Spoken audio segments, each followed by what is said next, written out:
Hi everyone, welcome back to Has to Do with Spider-Man, I think. Editor Andy here. This is part 2 of a 2-part episode. If you missed part 1, I would very strongly suggest you go back and catch up, else you might be a bit lost today. Anyway, if you stick around after the credits roll, we've got some extra stuff for you just on account of the date on the calendar. I'll explain more at the end. I'll see you later. Enjoy the movie. And we are back. Let's get on back into Act 2. Back to the shitter. Solo is sitting on the toilet, face buried in his hands. We're fucked, dude. We're so fucked. There's a knock. Hey, Solo? It's Jackson. Look, I think we're gonna go out there and take some pot shots. You have a government hotspot or something? I need to try calling my wife.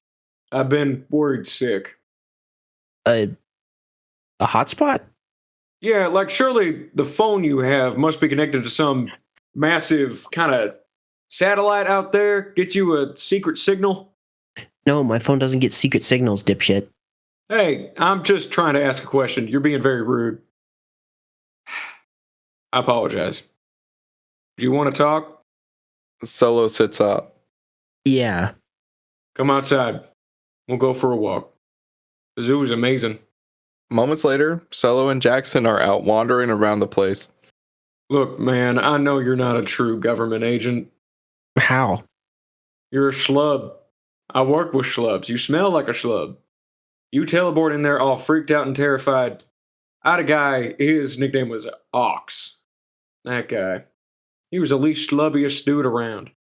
If he showed up, everyone would have been like, we're fine, but you don't have a plan. You don't have any idea what you're doing. He pauses. He knows he's being listened to, and he sighs a slight fuck it under his breath. Fuck it. I hate describing myself in this way, but I guess the closest thing I could be considered is some sort of sovereign citizen. Not like, I don't mean I won't pay a ticket for speeding or something, but after some shit in my life went down, I don't really have a home. I don't have people to turn to. As long as Solo lives, terror dies. And I say that mantra because I'm so scared. I'm a contract mercenary, Jackson. Jackson is shocked in an oh for real way. He just didn't take this schlub to be a killer. I used to have this girlfriend. Her name was Lucille. When I had her, I wasn't Solo, but I wasn't there. And if I was there, something would happen and it would bother me. Stuff happens now and it bothers me. I do shit and then it makes me mad that I do it. Jackson and Solo sit on a hill. The sky is so gray. The giraffes are running around and a man is feeding them. You ever hate how often you can just fuck everything up? Wind blows the grass. Yeah. I first saw combat when I was 11. Mom and Dad fighting in a Slinky Spider's pizzeria. I willingly saw combat when I enlisted. I was a jarhead through and through. Bourne is the best at evac and extraction. It's like he's in and out. But I was so stressed. I was so scared. I met Lucille when I was briefly back home drinking in a bar. Home is where the heart is, and I thought that Lucille was home. It doesn't feel like Solo is done talking, but they're sitting in silence some more. Eventually Jackson says, My sons were killed because of me. Ox and Dan's death were also my fault. Took a lot of time to cope, to understand, to try again. Look, man, you're lost. You can be found. Solo's eyes meet Jackson's. In his eyes is pain, the weight of the world. Jessica's little stress inducer did a number on him. I think I've been lost for so long that every time I teleport, I'm trying to land where I can plant my feet and stay. And yet I keep moving. I have to. In my 40 years on this earth, I never thought I'd be doing the shit I am doing today. This isn't right. That symbiote, the superpowers, the things I have to see. Boys holding bombs. He blinks. Suicide warning. Simultaneously, we see a child, young James, again, standing. His father's legs hover, the rest of his body off frame. The creak of the rope audible in our ears. Solo opens his eyes, and we're looking at Jackson, his face strained. A father hanging from the ceiling. I saw Lucille's Facebook post with her new husband. He laughs. As though that compares to everything else. And yet it does. Solo looks at his hands and momentarily at the gun in his holster. I hate how I'm a bad guy that doesn't even know what the right thing is. Can't even say I'm trying to do the right thing. The news calls Spider-Man a villain. Michael Morbius was a hero. Lucille used to talk about how there's also anti-villains and anti-heroes, too. I have superpowers, and yet I don't feel like I fit in any of those categories. So messed up that I just don't fit anywhere. The man has finished feeding the giraffes and is lobbing meat at lions. Jackson feels at the grass. And you're just James Bourne, man. Nothing wrong with that. Flaws and all. The lion roars. Solo seems to contemplate this for a while. The mourning dove coos. He doesn't have an answer and doesn't know what to say, and so he sighs. I think I'm going to need to stop Carnage. Yeah? Solo bites his lip and sucks his teeth. Yeah. How are we going to do that? Wait. I'm with you, man. I've been through worse scrapes. If we don't stop him now, it'll just get worse later. I have an arsenal. Is there a spot where he could be hiding out and controlling his horde? Jackson thinks for a bit. Well, keep in mind that I'm not from here, and have only been living in the next town over for a bit. But this is a company town. Most people here work at the meatpacking plant. He points. A bit away is the concrete square that is the Rawlsby meatpacking facility. Ah, We can get a squad going. You know what they're weak to? Sonics and fire, I think. Cool. So we get some amps. Probably in this dang place, someone owns a flamethrower. For real? You see all that stuff on the wall? These guys are freaks. Yeah, probably not. Simple Molotov isn't hard to make. Jackson slaps Solo on the back. Let's go. We'll tell them the game plan. Take a few people. Horn enters a cul-de-sac, seemingly the same one Solo was in earlier.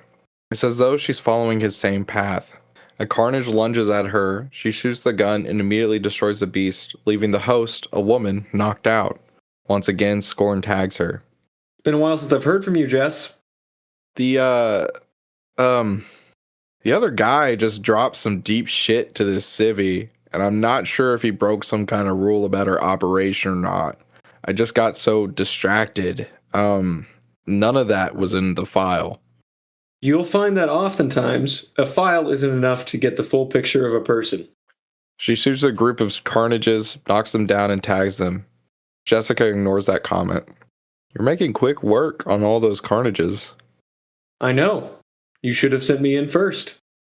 Tanis, it's too much of a risk. This is your first field assignment with Scorn. The training was more than enough. Besides, Teresa... Scorn freezes. She looks down as she notices the symbiote is crawling away. Her eyes squint and follows the trail as, in the middle of the cul-de-sac, about the size of a large car, a blob has started to form. It pulsates. Everything good? Please tell me you have eyes on this. She looks up to see the brief red dot in the sky. I do. The blob starts to shift as it becomes an obelisk of flesh. From the center exits Carnage. Not a Carnage, the Carnage. Do you care to tell me why we have never heard your voice in the hive before? Scorn aims her arm cannon. She doesn't say anything. All you have been doing is messing with my agenda and jacking up my fun. Cletus Cassidy, please remove yourself from the symbiote or face consequences. I've taken plenty of your other hosts down. What's one more? Carnage smiles. My dear, you don't understand the power you wield, do you? He raises a slender finger to Scorn. You wield a rogue Symbi, just like I was. Believe me, When we get you back into the hive, you'll find yourself much more at home. Scorn fires a sonic blast. When the Carnage symbiote is shot out of Cassidy, bits of flesh tear off of this version of him. It's here we are finally confirmed. This isn't Woody Harrelson as Cletus Cassidy. This is Jackie Earle Haley as Cletus Cassidy, bastard. The bastardized version of Cletus is all splotchy, akin to Freddy Krueger. He's naked. Between his legs is blood where his bits ought to be. He's still not fully molded. His red hair has sprouted from his head, and he stares at Scorn. Just kill me. Please. Oh God, just kill me. He can't live without me. You must kill me. From the blob, a hand reaches and cups Cletus's crotch. With a yank and a yell, Cletus collapses to the ground in a kneeling position as he is once again overtaken by the symbiote. Stupid, stupid, stupid girl. With a flick of a wrist, a vein wraps around Scorn's throat, dragging her to him. As she is being strangled, she aims the robotic arm to his face and starts firing. Bang! A bit of the symbiote tears off only to reform. Bang! Another bit comes off and we see Cassidy's eyes. Bang! His face is visible now and he's a crying mess. Bang! Cassidy's ears are bleeding. The symbiote comes back. It grows inordinately into a large head on a human body, like activating big head mode in a Tony Hawk game. She shoots over and over again, a hole through the back of Carnage's dome. With a crunch, Carnage bites through her arm. She screams, and we see Scorn's mouth for the first time. It's metal, with her fangs like nails and screws. The arm is reduced back down to how it probably originally looked on a pre-symbiote Tannis. Carnage drops her. Stop fucking with my agenda, piggy. Oil seems to leak from Scorn. She's walling around in her blood. Can't even reform with those hicks and hillbillies. No point now. He curses under his breath and looks to the sky. Grandfather, what do I do? The clouds spiral. There are no words. Carnage's maul, the permanent smile, at just the right tilt, looks sad. He notices the blinking red dot in the sky, and with a grab of a truck and a lobbing throw, hits the eye in the sky, like a drone or whatever, perfectly. Still no response. He leaves Scorn to her writhing self as he steps through the mass. It folds in on itself and Carnage is gone. Jessica's voice buzzes through Scorn's ear. Scorn? Tannis, are you alive? Neves, speak to me. Neves! We cut as Carnage rises out into the Ralsby meatpacking plant. Randy's head is gone. A throne of meat is in the middle of a bloody floor. He sits down, putting his fist against his cheek. As much power as you can possess in your state, grandfather, and all I can do is travel short distances in no time. All I can do is create life. Why can't you just tell me where your blade is? The voice echoes, whispers in different tongues fill the air. You are disappointing me. You should be searching harder. Am I not a codex? Couldn't you just use me to come back? No. The symbiote, ravenous, grabs the rest of Randy and disintegrates him. Then what am I? Nothing but a tool. A means to an end.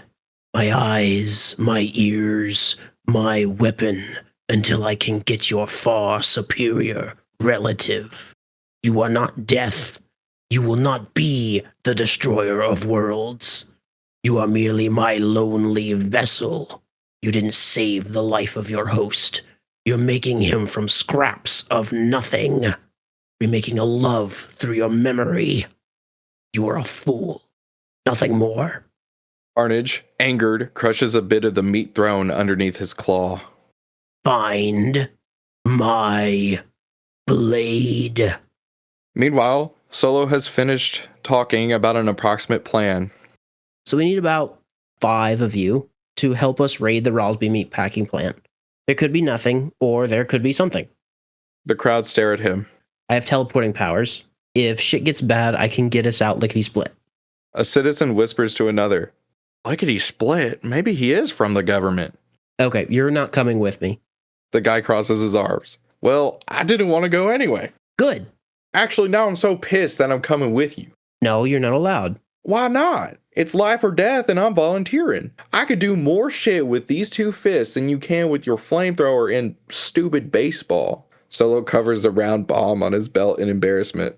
You're not allowed because I don't want some asshole making fun of everything I'm going to say. What kind of grown man says lickety split? A grown man with an AR-15 and a flamethrower, that's who. First of all, I already said your flamethrower was lame. Secondly, I have several AR-15s, one for each of my family, including my dog, and I never say that. Fellas, Jackson halts all this bullshittery talk. He cracks the electric whip. including me, we only need 4 more people to come. Daryl, you're staying back. Buford raises a hand. 3, The emo friar raises their hand. 2, An older woman raises her hand to the protesting of grandkids. Jackson hesitates. we just need 1 more. Me. Solo holds a hand to his ear. There's a slight buzzing. Huh? Hey, I've lost you, and I also lost Plan B. Scorn? Yes. What was that, Solo? Sorry, I'm hearing from my higher-ups. Are they evacuating us? What's wrong? Carnage took down Plan B.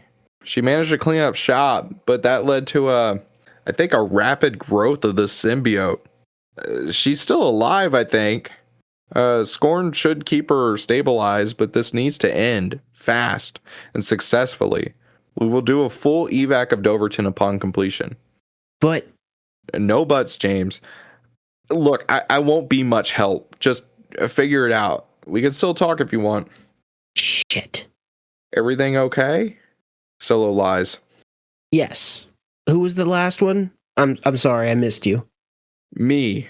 The camera pans up for us to see Aaron Davis, played once again by Donald Glover, reprising his role from Prowlers in Peter and Prowler. Incredible. Aaron is wearing worker's clothes. His hands are covered in dirt and grime. I don't think we've met, but I'm the primary caretaker for the Rollsby animals. I have a horse myself. Look, if this creature is going to destroy this town, then I'm not going down without a fight. Jackson's eyebrows narrow. I'm sorry, do I know you? I've never seen you before. Jackson kind of hums. All right, that settles it. We leave in an hour and a half. Say your goodbyes and we'll roll out. He looks at the makeshift team. For a moment, Solo notices a knife sheath on Aaron's belt. The hilt looks veiny. End of Act 2. What? So you're just making this a Peyton Avengers.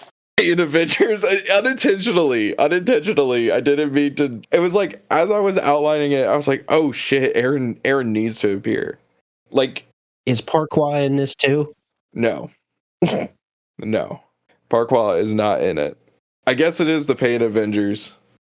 Yeah, it's kind of interesting because this is low-key the conclusion of a trilogy in this phase, unintentionally.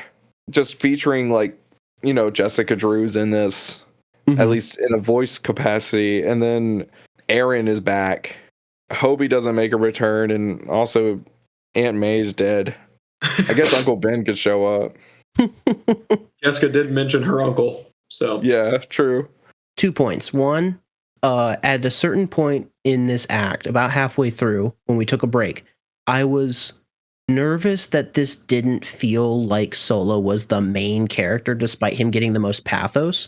It seemed like he was sharing an equal amount of screen time with Montana, and potentially it seemed like maybe more characters, and like it felt more like an ensemble picture. This confirms that it's an ensemble picture because we're getting now multiple characters from past pitches, but it is definitely a pitch with it is definitely Solo's movie, especially after the conversation between Solo and Jackson. And I love that after Ends of the Earth, Jackson tells Solo that he's allowed to just be himself after the whole thing with like or he's not Montana or Shocker, he's just Jackson. And he's just basically being a conversation for Jason to be like, you can just be yourself. You don't have to like carry that role. You're allowed to kind of figure out what you are, who you are, and what you want. It's a cool continuation of that. Thank you, dog. I'm glad to continue the sort of thematic through line of Shocker Ends of the Earth with that. And again, just really enjoyable, deep conversations between characters. I really had a lot of fun writing them. You know, a lot of people, I've tried therapy before, the most therapeutic thing for me though is like writing it out. And so kind of having a character like Jackson, when they're having that sort of dialogue, that's almost the stuff that I've needed to hear years ago. Like I could have really used a person to be like, you don't need to be this thing or this thing or this thing, you just need to be Peyton. I think when I really kind of lock in and kind of approach a story with the thought of like, what is a story that I would love to hear, it ends up making something so personal that hopefully it might help other people, I guess. Yeah. It's really, it kind of, reading it out loud with y'all, because I've reread this so many times, but reading it out loud and sharing it with y'all, it's a completely different experience than reading it on my own. So I'm glad that y'all are enjoying it. And I was really worried about this becoming like this ensemble thing. In an early draft of this, it literally, Act 1 was like, okay, introducing Tanis, introducing Solo, introducing Montana, because back then he was still just called Montana, and then introducing like, I even had Teresa play like a main character role in this. And it was like, this isn't Solo's movie anymore. And I genuinely contemplated, I remember we talked about this too, of announcing this as Solo, and then when we release the episode, it's just titled Carnage USA. And it's like, and it's a similar twist to the Spectacular Spider-Man thing that we did earlier this phase. But after my life events happened, and I sat down to rewrite this or to restart this, it really did just become Solo's movie, and these characters almost kind of play this supporting role that they all kind of play a different part. Like Scorn's whole thing mostly in this is to, one, to introduce another symbiote, and two, have her do cleanup of the Doverton people. Like, she basically cleans up the whole town of the infection for the most part, but that leaves what happens in Act 3 to happen. That's her main sort of thing. And Jessica acts as this sort of supportive figure, but Jackson is really the one that's able to like genuinely support Solo in a way that Jessica just doesn't quite have the capacity to do yet, because she one is not seeing him in person, she's seeing him through like a camera, and he doesn't even know what she looks like nor her name. Anyways, I sorry to just go in on my writing development of this. No, not at all, dude. This is awesome. Thank you. Also, holy shit to his dad. That what came out of nowhere for me. Yeah. Like, oh, shit. Yeah, This dude's had it rough, man. Yeah, I had a longer scene that was like planned out of that moment.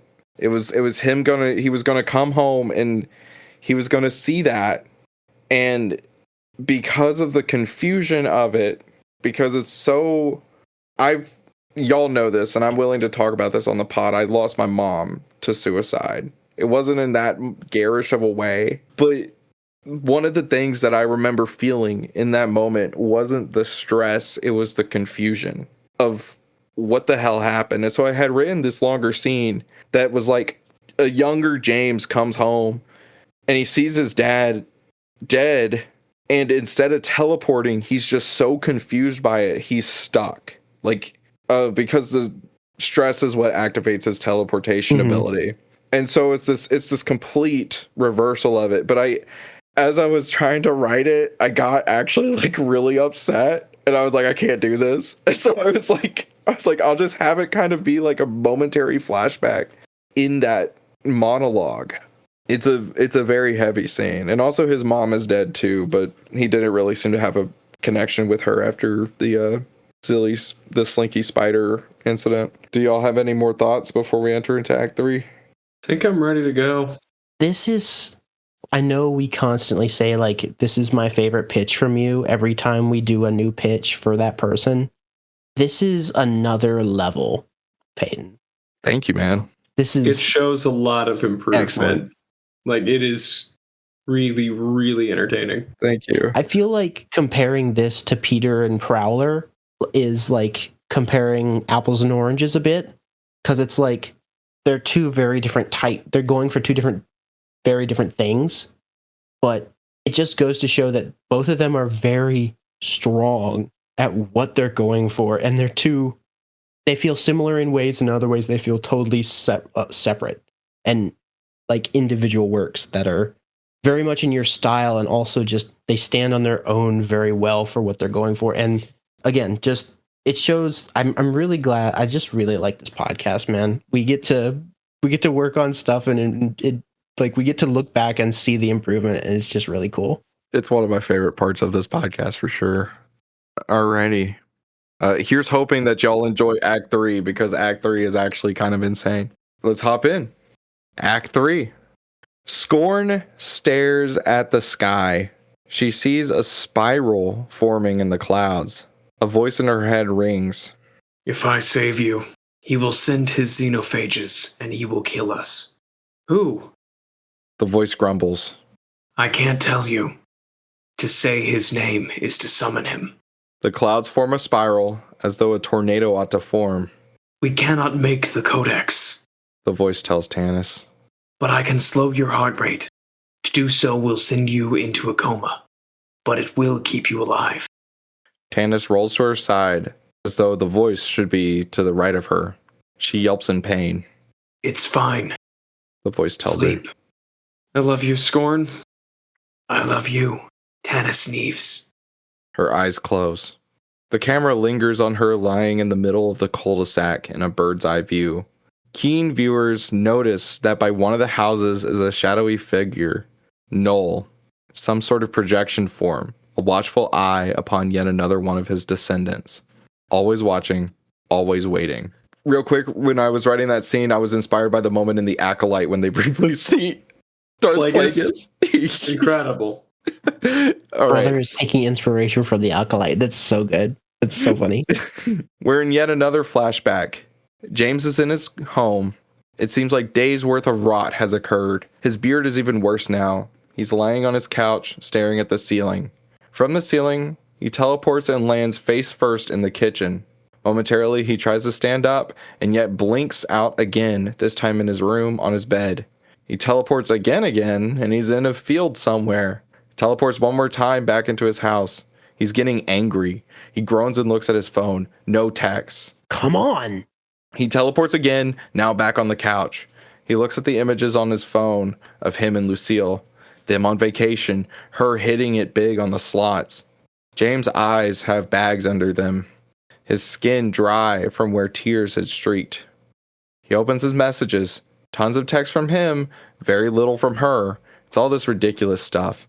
About how he misses her, how he fucked up, how she fucked up, how he doesn't miss her at all, memories that he loved, memories that he hated. In hindsight, everything should have been left in the drafts. Acting like a fucking kid, James. In his depressed state, he looks up, his eyebrows narrowing. Up ahead in the distance, on the countertop, somehow out of frame until now, a bong. He sits up and grabs it. With shaky, anxious, and stressed hands, he lights the flower to take a rip. He breathes it in, the sort of buzzing he has, that inescapable teleporting. It stops. Moments later, stoned, James is standing in his disgusting clothes. Tracy Chapman sings on the stupid Bluetooth Fast Car. Solo sings along while dancing. Jarrett, would you like me to sing this, or do you know the song Fast Car by Tracy Chapman? You go ahead, because I absolutely do not know this song. Okay. So I remember when we were driving in your car, speed so fast it felt like I was drunk. City lights lay out before us, and your arm felt raised round my shoulder, and I had a feeling that I belonged. I had a feeling I could be someone. Okay, I do know this song. Then his phone buzzes. Fast car. You got a fast car. Then his phone buzzes. This is the dance sequence, by the way. Then his phone buzzes. With a pounce, James looks at the phone and reads a text from Lucille. Either we're going to need to stop talking, or you're going to need to stop talking about this crap. We're done. Please, don't text me about this. I'm hurting too. Tracy Chapman in our dance sequence ends with Solo staring at the message. He starts to blink out, but he grabs the bong again and takes another rip. Back in present day, Solo is riding in the bed of Buford's truck as Jackson drives. Across from him is Aaron, who is smoking a joint. Aaron takes a few puffs, looking away from him momentarily, and he looks back at Solo and lets the smoke briefly out before huffing it back in. He then lets it out in a cool stream. He holds the joint to Solo. You want to hit? Solo considers it for a moment. He doesn't respond fast enough, so Aaron takes another hit. Letting smoke out, Aaron says, "It's homegrown. Colorado is recreational, buddy. Don't worry, I won't tell mommy, but she can't call the cops on ya."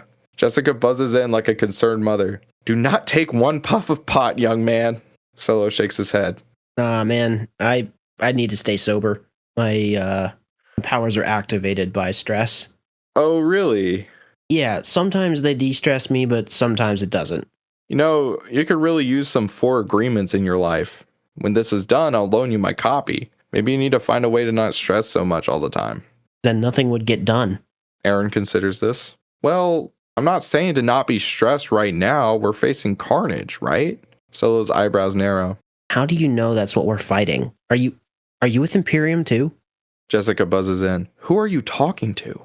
Solo slaps his ear. Sorry, Bug. Aaron puts a hand on his knife's sheath. The blade told him, but Solo doesn't know that. No, I just kind of, look, I read a lot of those message boards and stuff online.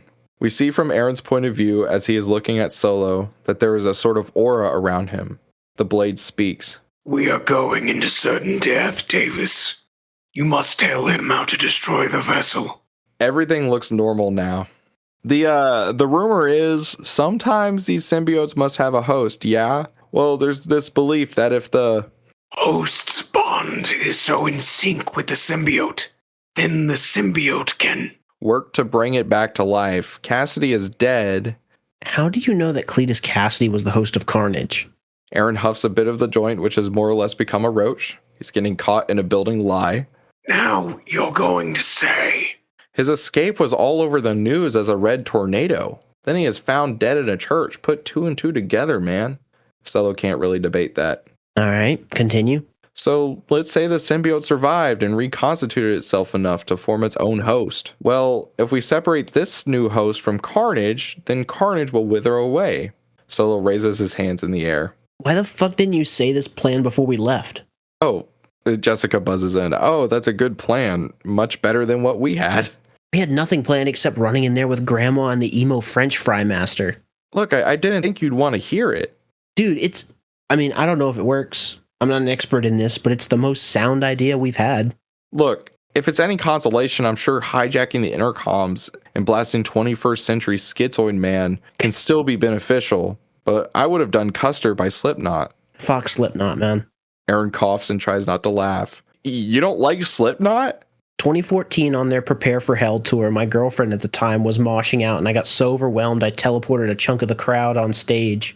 Aaron laughs. He just can't hold it in at this point. You serious? Yes, dude. And they had the gall to get pissed. Dude, you're letting everyone mosh. Then the clown hit me on the dome with a cymbal. Whole tour got disrupted after that.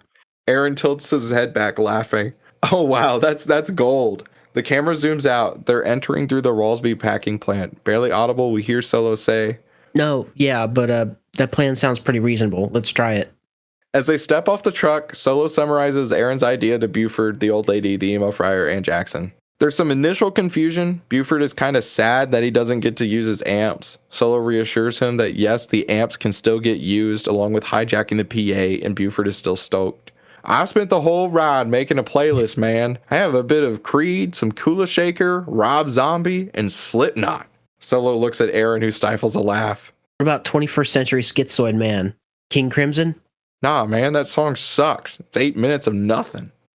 Before Solo could do his typical Solo bickering, Jackson holds his hand up. "Gentlemen, for the love of all things holy, please don't fight about music when we could easily die. Let's go."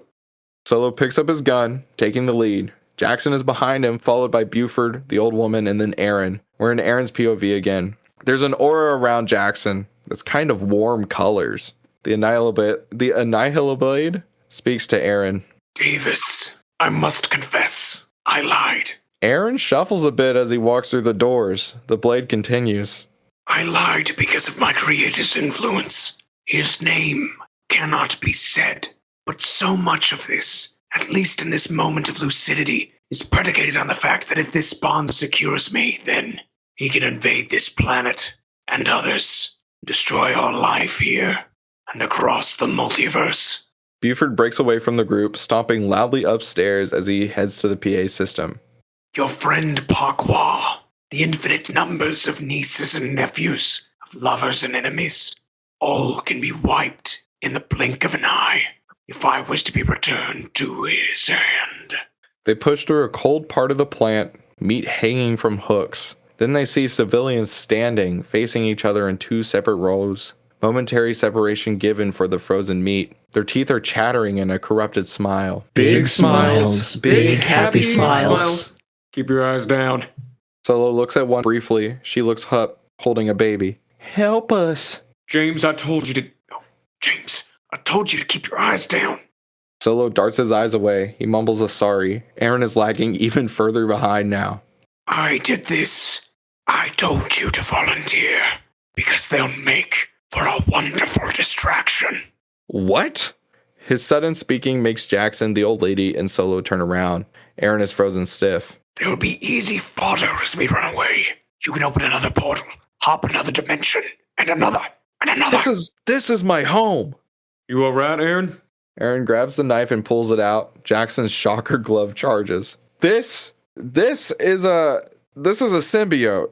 It may not look like it, but it is. Solo aims the sonic cannon at it. The citizens are still saying their happy smiles and big, big smiles in a muffled tone now. It is telling me that...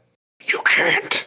Aaron pulls through, but he is unable to say all he needs to say. I need to help you, but it doesn't want me to. I cannot let this symbiote get into Carnage's hands.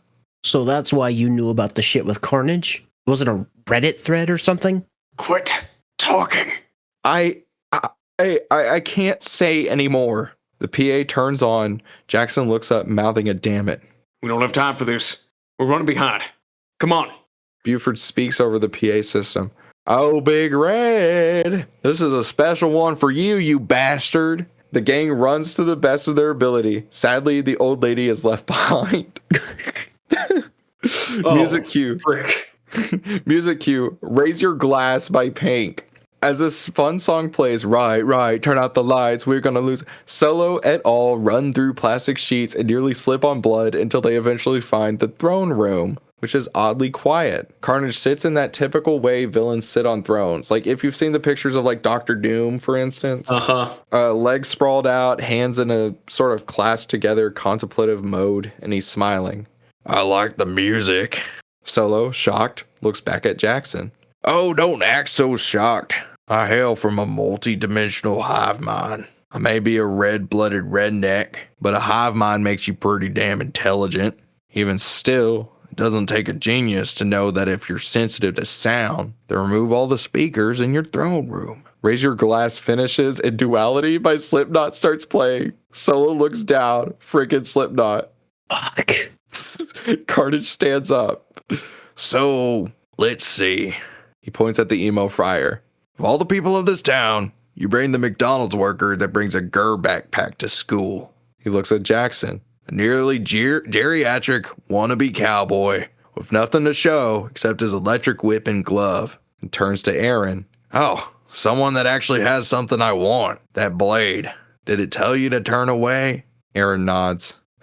You should have listened. Ignoring Solo completely, Carnage grabs hold of Aaron's throat, raising him in the air, not dissimilar to what he did to Scorn. Aaron grabs the blade and tries jamming it into Carnage's side. It's ineffective. Gimme! Carnage reaches for the blade, but his entire body ripples, revealing momentarily Cletus underneath. He looks more healed, yet he's grinding his teeth. We see that it's Solo with the sonic cannon shooting at Carnage. Dropping Aaron and the blade, Carnage quickly reconstitutes himself and turns around to face Solo. But Solo has teleported again and fires the cannon once more. Aaron, go. Aaron looks at Solo. No, man, I'm here for the long haul. Aaron, holding the knife-sized blade, flicks his wrist and the blade expands into a genuine sword. We see a Prowler-like costume spawn from him. This is an updated one, mostly for toys. At this point, Aaron would have 4 individual costume toys. It's darker than his others, as though the Necro Sword has gotten to go a bit ham on the design. Hues of purples and reds, grays, all forming some sort of organic Prowler costume. Jackson immediately recognizes the design. That's a Prowler. Hey, I've worked with one of you before, but he had nanites. Aaron's symbiote eyes squint. He jeers. We both have our quirks.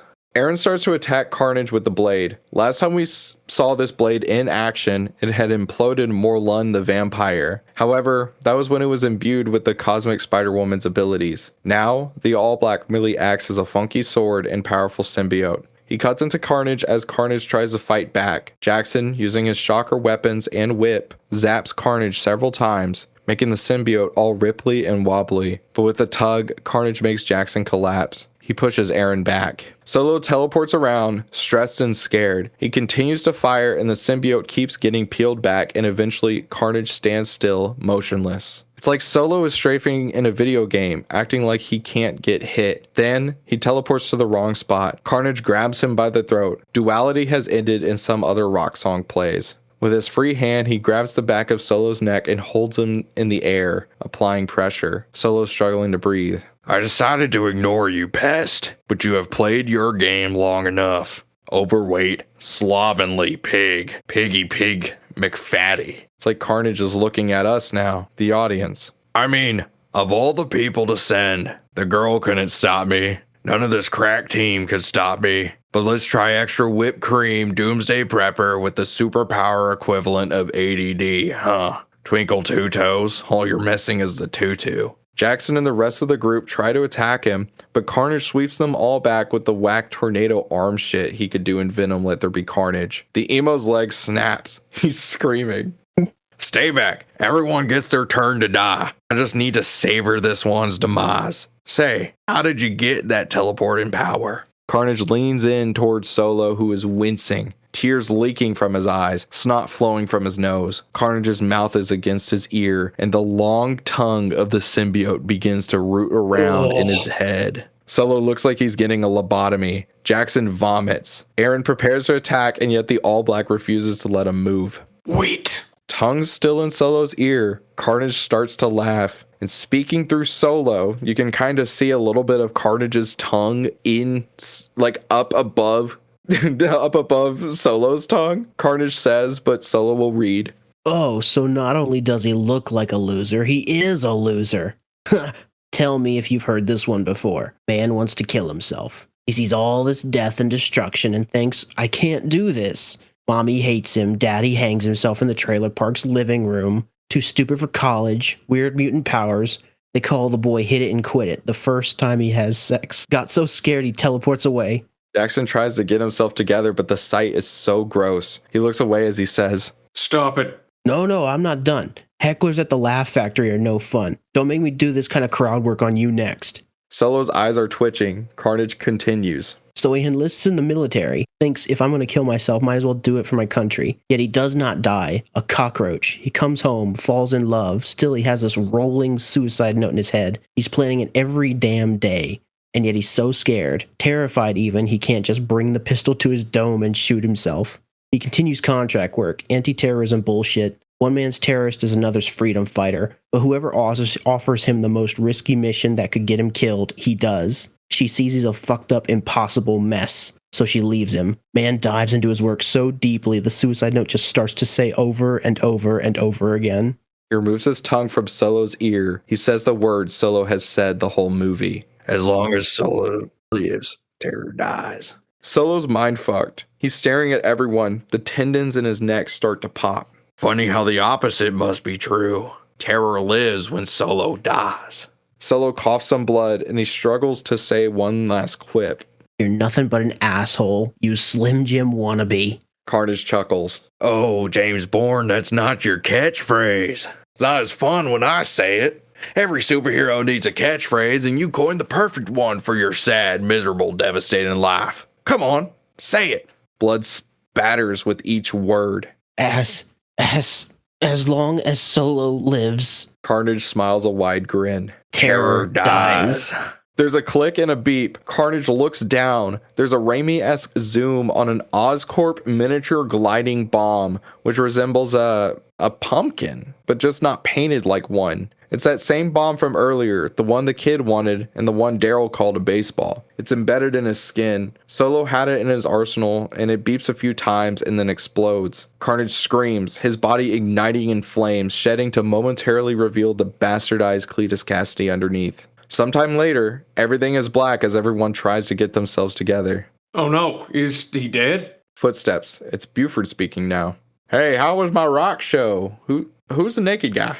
Cletus Cassidy's voice is a whimper, but he says, "Oh God, it's over. It's over." The emo, for the first time, speaks. I trapped the red thing in a cup. It's freaking out. My leg is so totally broken. My leg. My leg. He retches.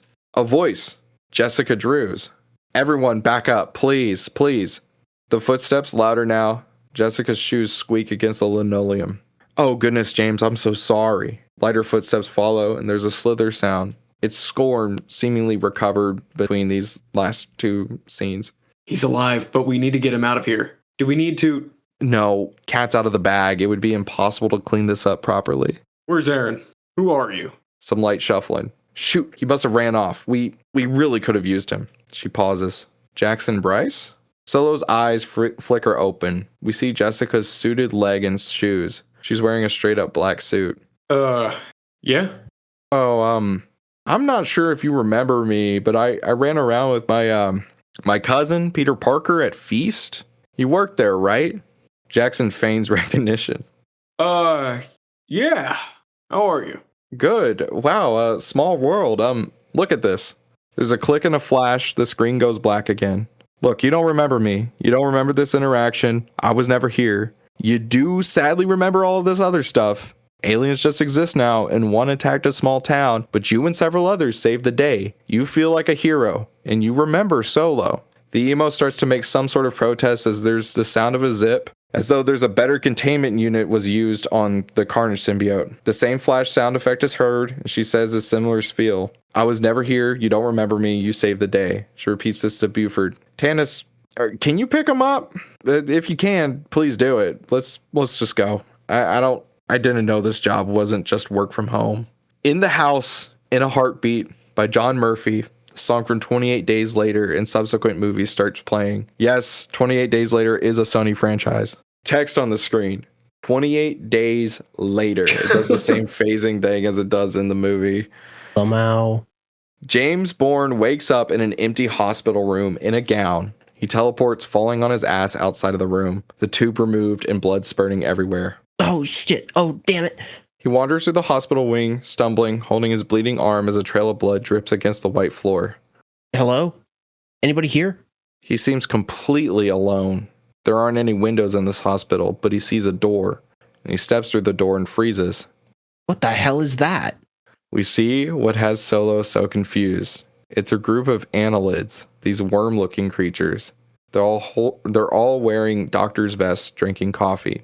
They did a lot of work on ya. Got you looking somewhat normal. Solo jumps and turns around to see Jessica Drew, played by Nicole Maines. She wears a suit and tie, and there's a pair of sunglasses hanging beneath her collar. Yeah, this was all a bit of a shock for me too. But I learned about it when all the stuff happened in Doverton. Did I do a good job coping? Imperium, friend? Jessica chuckles.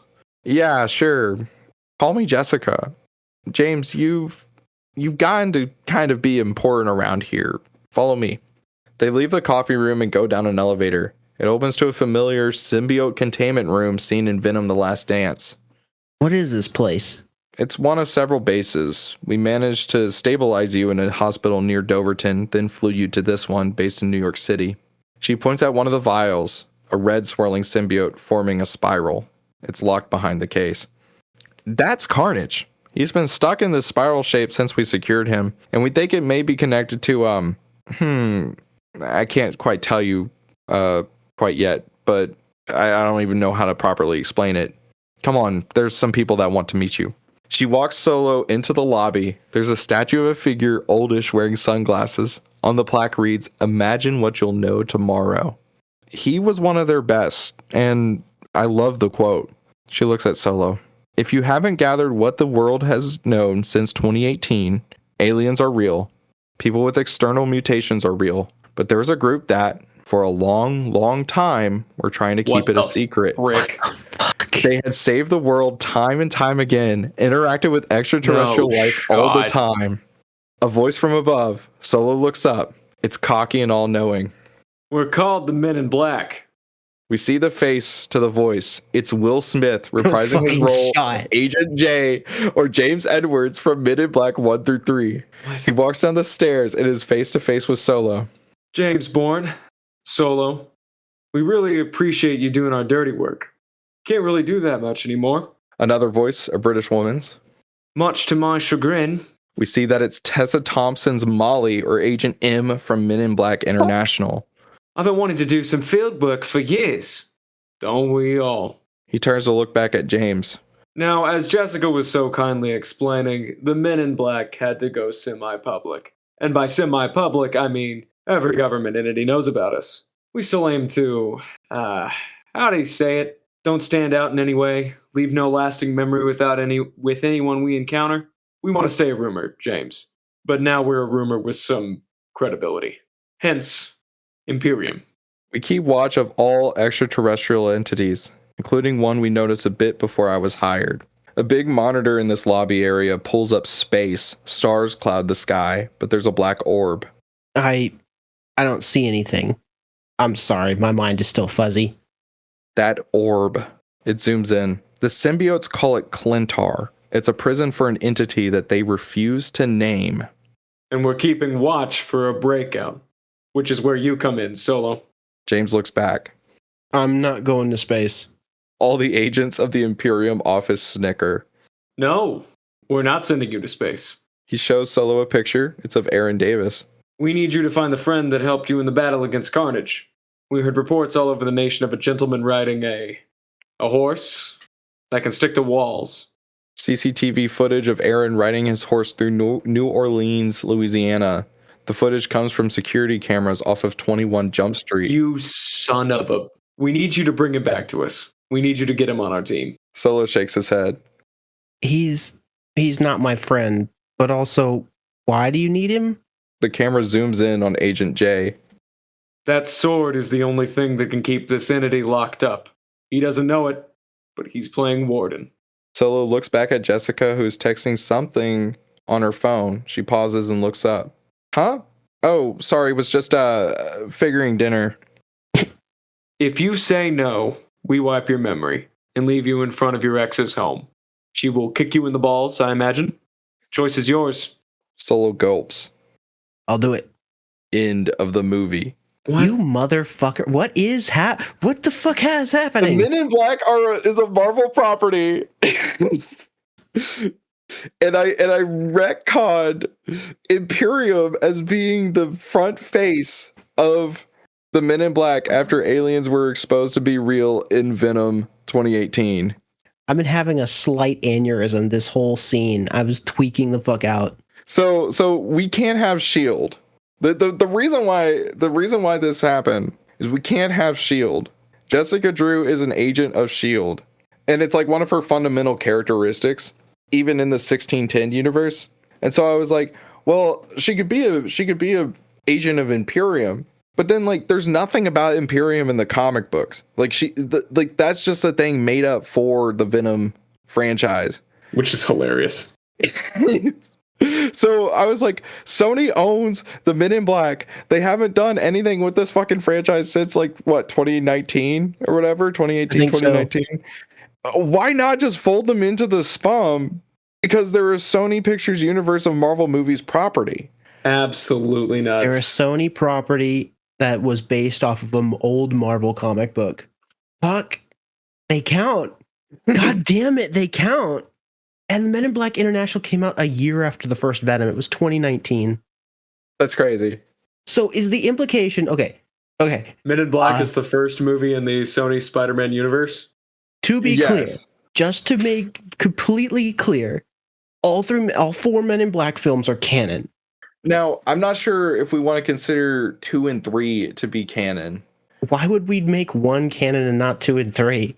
Because doesn't the third one involve time travel or something whack like that? Yeah. Like it's I completely. don't know. up I've to never y'all. seen him. If y'all, we can talk about it off the pod. I feel like if we include one, we have to We include have 2 to and have 3. the whole cake, Especially if yeah. you're including 4. It's like we can't just say 1 and 4. True. Okay, yeah, sure. So 1, 2, 3, and Time 4. travel exists already. So True. like it's a Marvel property. Of course, time travel Time exists. travel exists. Yeah. Good God. Oh no.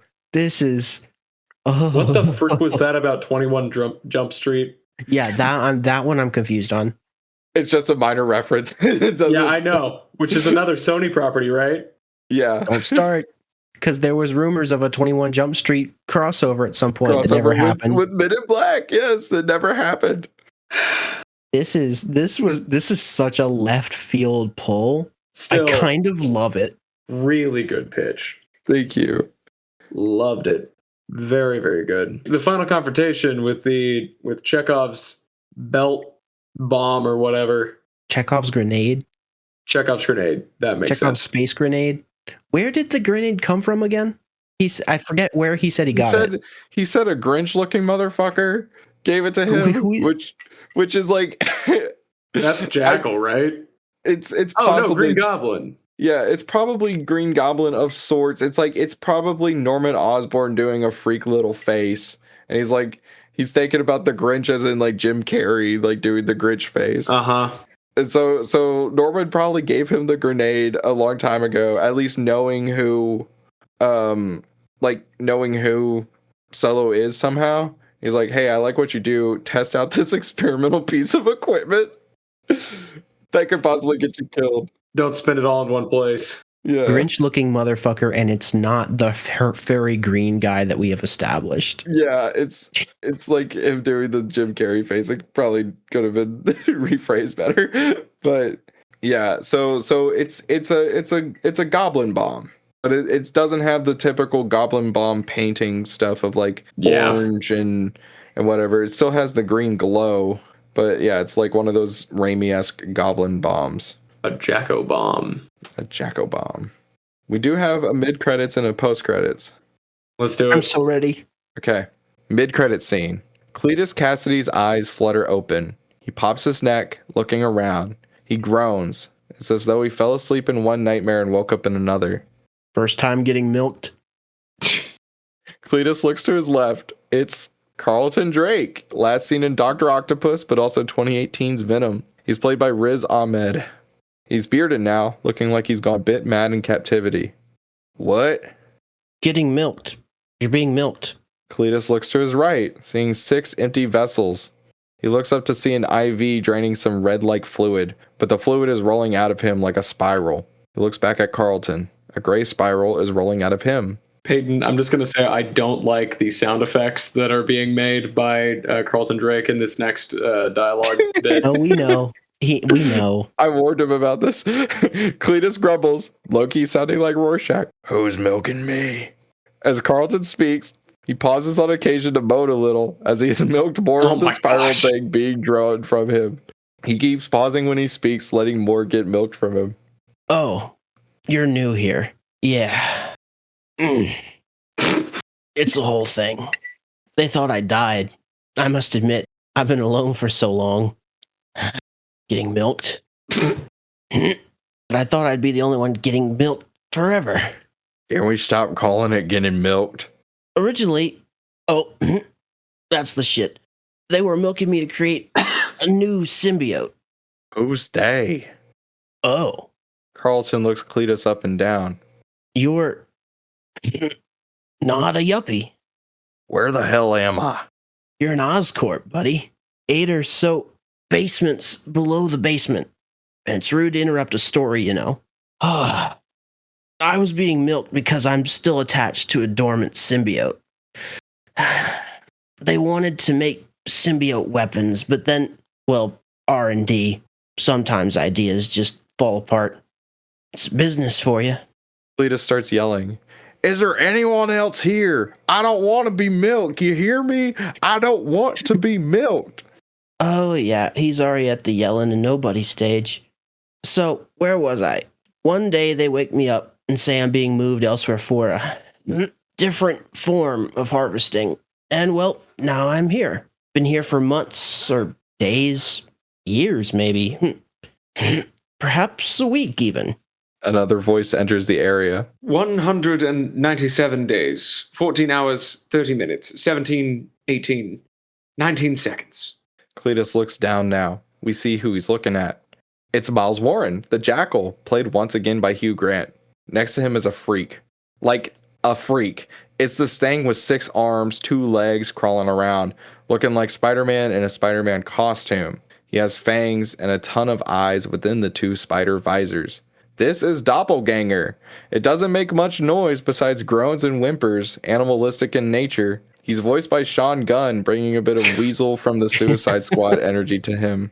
Warren looks bad. Still the weird messed up hybrid that happened in Jessica Drew. He looks grossly green. Tufts of fur have developed in odd places. He's not naked. He's wearing a lab coat, so at least he looks professional. And please, Mr. Drake, stop calling it milking. You're doing something much better. You're not some cow, goat, chicken. You don't milk chickens. Potato, other root vegetable, Cassidy. You're a battery. The camera zooms out into a wide shot revealing the Super Collider, shown in Phase 1's Dr. Octopus and hinted at in Peter and Prowler. Symbiotes. They're multiversal entities. Their hosts are connected to that. We are touching into new worlds, exploring new possibilities. Cletus looks down. It really is a new fresh hell. Oh, don't look so blue. Harvesting you is largely painless. When we turn on the thing, then it'll really hurt. Warren looks at the other tubes. Just need a few more AAA batteries to power this bad boy. Warren snaps his fingers and whistles. Come along, Doppy. Let's go to the commissary and get some Chick-fil-A. Doppelganger makes I do so ever crave a spicy chicken sandwich. Doppelganger makes a freak sound of merriment and joviality, like a yeah. They walk away. Cletus looks down and Carlton moans. Can I make the doppelganger sounds from now on? Yes.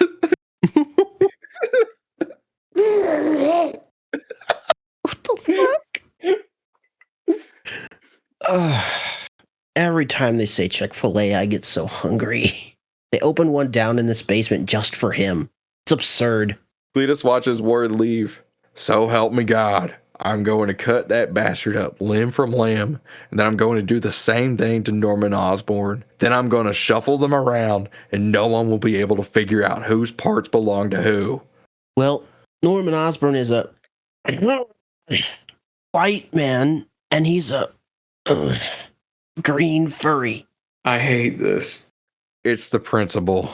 Cut to black, credits continue, music cue, solo, a new rap by Macklemore. Macklemore? We haven't heard from this dude in a minute. He probably has some banging things to say. God, that was irredeemable. So much is set up here. And then the post credits.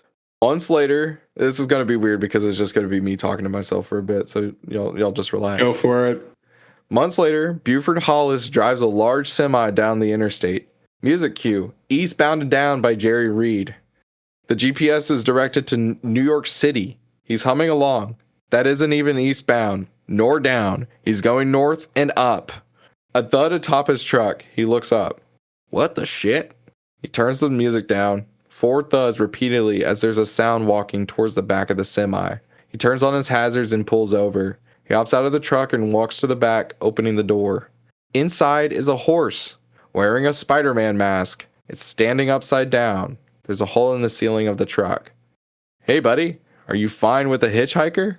Buford nearly jumps out of his skin. He turns around to look at Aaron Davis, who is wearing some newer, chiller clothes. A domo hoodie and jeans. The sword still rests in a belt loop. Come on, man, you know me.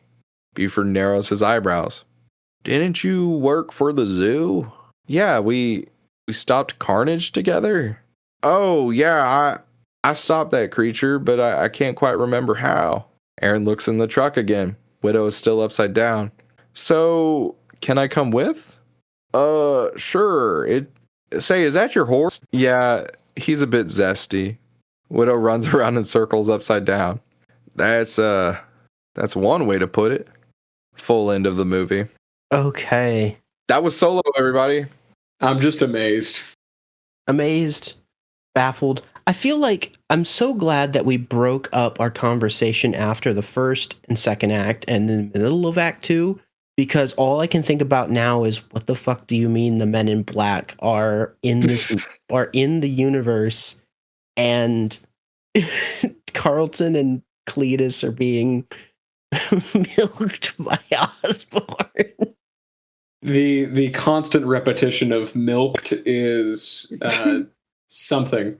Along with it goes from being a funny to being like genuinely nasty. Yeah, it's like by the fifth time you're like stop. Along with Jarrett's consistent groans. I was told to do it. That's what the script said. Jarrett, you're a great groaner. I understood the assignment. Stop it. That was actually an Andy suggestion. She said that Carlton needs to have some sort of quirk to his dialogue that is a bit upsetting.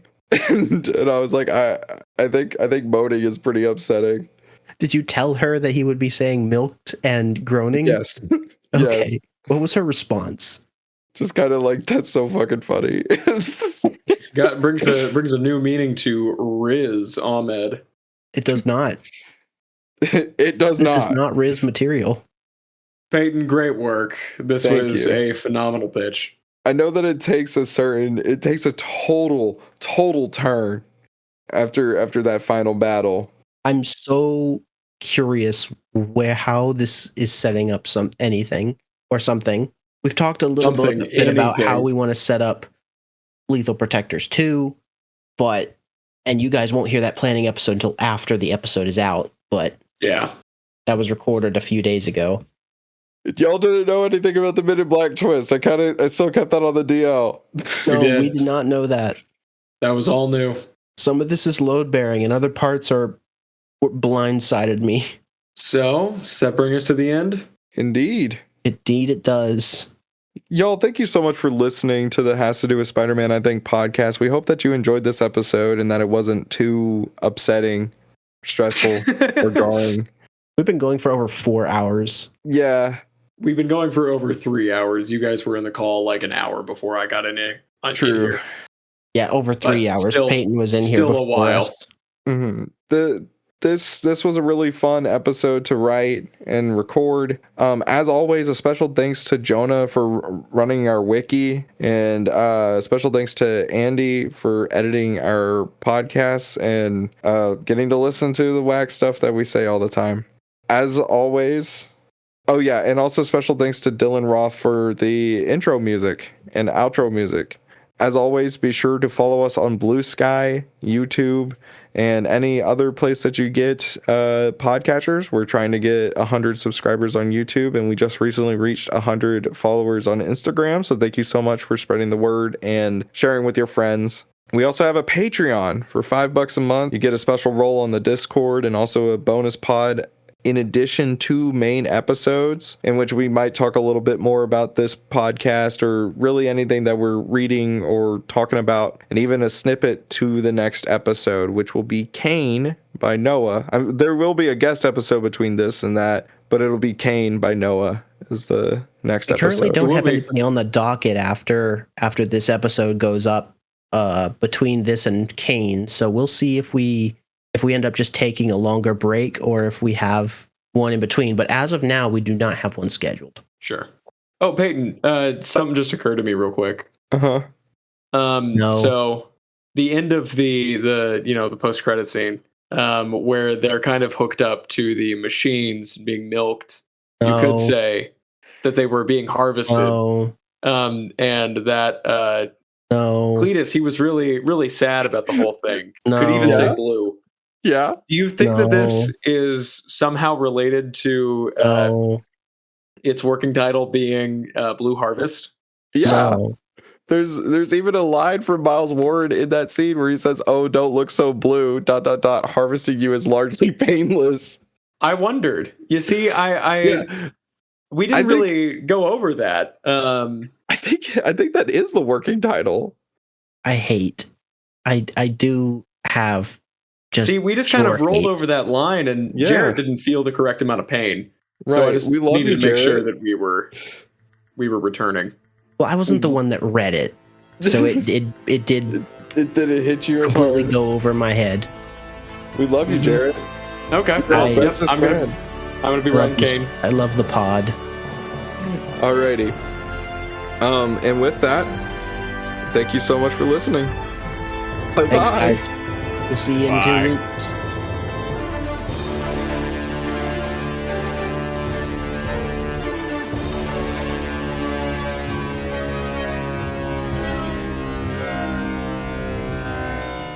Me again. I hope you enjoyed that. What a ride, eh? What a crazy script. That was fucking nuts, right? Yeah. Just before I let you go, if you want to stick around, you might have looked at the calendar when I mentioned that earlier and realized that it's April 1st. If you're not familiar with the podcast Domance Dawn, which a friend of the podcast Luke Hare hosts, they recently had our Good Spider Boys on for a guest episode, and at the end Luke threw down the gauntlet and suggested that they swap formats for April Fool's Day. It's such fun, right? Yeah, happy April Fools. Here is a small little bonus episode by the Domance guys. They are going to be pitching something which I'm sure will come as no surprise to you. I hope you enjoy, and we will see you again in a couple of weeks' time with something. We don't really know, but we'll see you then. Bye!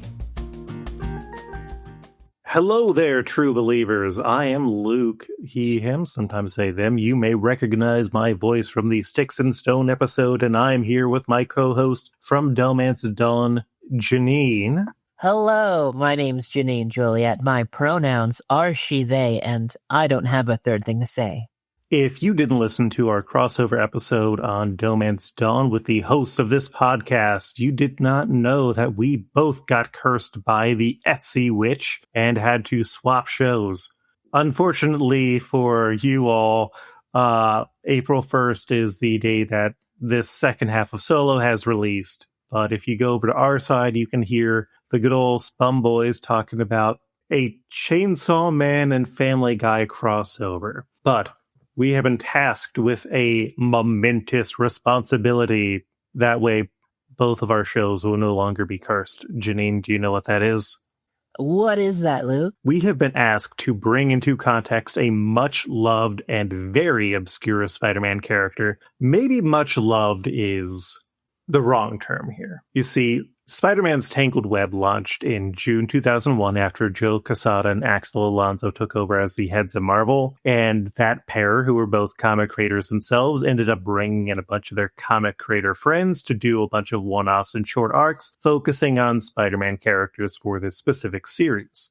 Now, officially, the series ended with issue number 22, but there was one additional arc that was planned to run through issues 23 through 25. That way, the series would end with a nice round number. And not only that, it was written and drawn by Howard Chaykin, but it was never officially published by Marvel. The Wikipedia summary for the arc is, Spider-Man is criticized for being un-American by J. Jonah Jameson and sets out to prove his political values, while the villainous Blue Harvest sets out to hunt un-American voters. Yes, that's right, we are pitching Blue Harvest. Because this is only available through the website, and you have to also go through like the Wayback Machine and find the specific period that Howard Chaykin had it up. So here's a quick recap. In the first issue, Spider-Man gets called out for not being American enough, and this sends Peter Parker into a spiral. While we are also introduced to Blue Harvest as he attacks a campaign headquarters for, quote, protecting the commie bastards. This was like 2003 when this was supposed to come out. And Blue Harvest believes that if these people believed in their right to bear arms, they could stop him, and the issue ends with him planning his next target. In issue 2, Peter heads home And this is actually what led to the book getting canceled, because Chaykin then writes and draws Peter having sex with Mary Jane and Gwen Stacy for the rest of the issue, which led to editorial issues, including the fact that Gwen Stacy was somehow alive again, which was not explained, and the entirely graphic sex. In response, Howard Chaykin reportedly told Marvel that if they cut down on the pages, he wouldn't replace them with anything, which would have led then to only having an issue that was 3 comic pages long. And with the short deadline, they were just kind of like, you know what, we'll call it a day and end the series here. The 3rd issue notes and sketches that Howard Chaykin had posted on his blog spot revealed that Spider-Man then face down Blue Harvest, revealed that he had sex with 2 women who treated him the way a man ought to be treated, and then punched out the villain, who it turns out was the Democratic candidate whose office was attacked by Blue Harvest because he was trying to get sympathy for his own losing campaign. J. Jonah Jameson then applauds Spider-Man for having sex like a real American patriot should. I think we can easily come up with a better version of this character that will definitely be integrally tied to the Spum fandom. How's that sound, Janine? I think we could also do this better and get 3 women involved in this graphic sex. We probably shouldn't have graphic sex. This is not... Well, yeah, you and I probably sure. We both have other partners. Yes. Yeah. Okay. The Spider-Man special that we have been asked to do should not have graphic sex. You would spit in the face of Howard Chaykin. Yes. If I saw him walking across from me at a convention, I might consider doing it. I read all of American Flag, Janine. On purpose? If Jim Lee says that something is as important to graphic novels as Watchmen is, you're kind of curious, and it was a long flight to Vietnam. Is that a reference to something inside of the book, or is that like a reference? No, I literally had like a 12-hour flight to Vietnam, and I just read a bunch of graphic novels on the way. Okay. Mm-hmm. So, we kind of need to reintroduce the character for one thing, because Blue Harvest, the villain, was not really a character. He was essentially a very loose cutout who existed to burn down a building, be in the 2nd issue for like a panel, and then get knocked out. I think that we can kind of evolve this to follow a more relevant political angle, which is sort of the establishment politicians trying to keep down newer politicians from the same party. I know it's something that's happened locally in my election. It's happened in other candidacies and races. And so we could probably do this as like Spider-Man's midterm political special. Because, I mean, NBC... No. Who owns Sony Peacock? I think that's NBC. I think I do. You do? I do. Are you going to start greenlighting some more of these, Janine? Well, that depends. What have you for me now? We do a podcast every other week together, and I do most of the prep and work. Okay, yes. Sony is currently on the Peacock network. Peacock, Sony, Peacock. So yeah, Peacock, NBC needs to prove that they are politically savvy. So we can do this as Spider-Man midterm political special, or even Big Wheel's midterm big political special. People love Big Wheel. People love Big Wheel. The demographics. It shows. Yeah, I mean, a pie chart of demographics of people who love them matches Big Wheel himself. It's just a big old wheel. It is full. It is complete. Everybody loves Big Wheel. Big Wheel to the polls. Yes. So we need someone to play our old Blue Harvest, aka Jay Kennedy. Do you have like a good old white guy who could play a villain who might be surprising? I think we should do Ted Danson. Handsome Ted Danson? Handsome Ted Danson. I think that, sure, it feels like it's kind of like close to how the reveal was in The Good Place, but he did it very well there. Mm-hmm. If you haven't seen The Good Place, the reveal is that it does just turn into hardcore sex. Yeah. But that's why we can't do that with this special. All right, well, and then we need like a new character for a young politician. I was digging through various characters and names that hadn't been used, because friend of the show Jonah has used most of the names of young women in Peter Parker's life. So I came across Marcy Kane. So let's go with that. Do you have like a good character to play, like an AOC or a Cat as a blah? Yes, I think that Danielle Brooks could really serve some Michelle Obama realness. I mean, we don't necessarily... And that sounds like a hate crime for me just saying out loud. You are a woman of color. I am, but a different color. Yes. I mean, I feel like we don't necessarily want Michelle Obama realness, because I feel like we need people who are not going to say we go high or they go low, we go high. We need people who are ready to punch. But yeah, Danielle Brooks, who was Adebayo from Peacemaker. Yes, the very one. Sounds good. So I think from here we can kind of just set up a similar thing where maybe she is giving a speech, and like it is like a smaller local election. Ted Danson's Jay Kennedy is there, and he's like, yeah, I respect my opponent, even though we don't agree on a lot of things. And like we get that as our establishing. Big Wheel hears about this. He's asked to make an endorsement, and he is not entirely sure if he should, or technically if he is legally able to vote. That is a question that we will leave to the Spum Boys. Hey, can Big Wheel vote? I think Wheels should vote. Also, hey, can Big Wheel rap?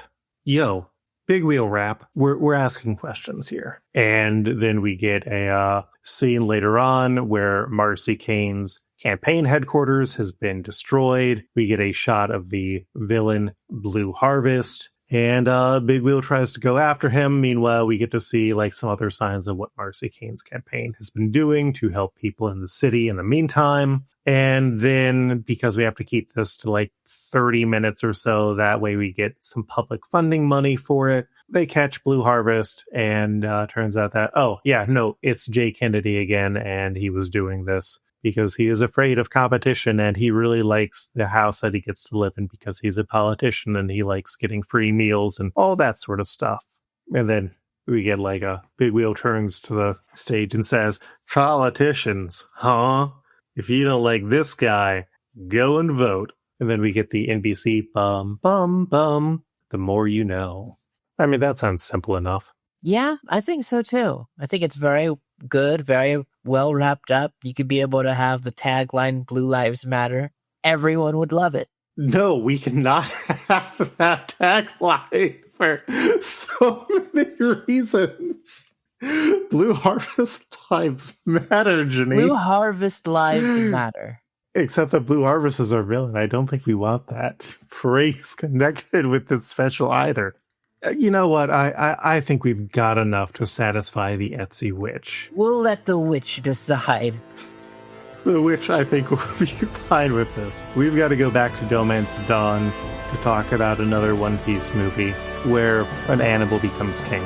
Look out for that in a week or two. Check out Domance Dawn at domancedawn.com. And thank you for having us on. Bye!